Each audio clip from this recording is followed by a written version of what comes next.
Mr. Chair, di po ba ang sinasabi, is it true, pag ikaw po ay naging state witness, absuelto ka na po doon sa kaso wherein kasama ka?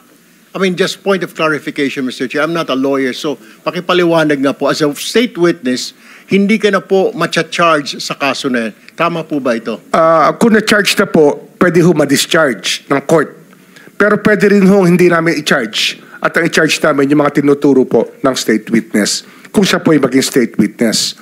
At sa aming, ang mahalaga po dito, yung magiging agreement ng DOJ sa magiging state witness, ay hindi ho sila magva-violate ng mga patakaran na nakalagay po sa Memorandum of Agreement between the state witness and the Department of Justice.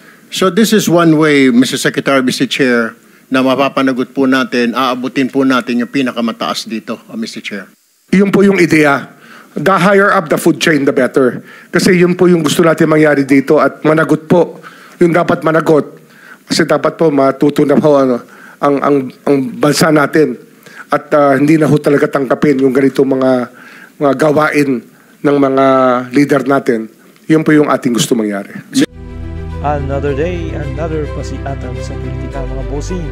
Anong masasabi natin? Comment down below and please share.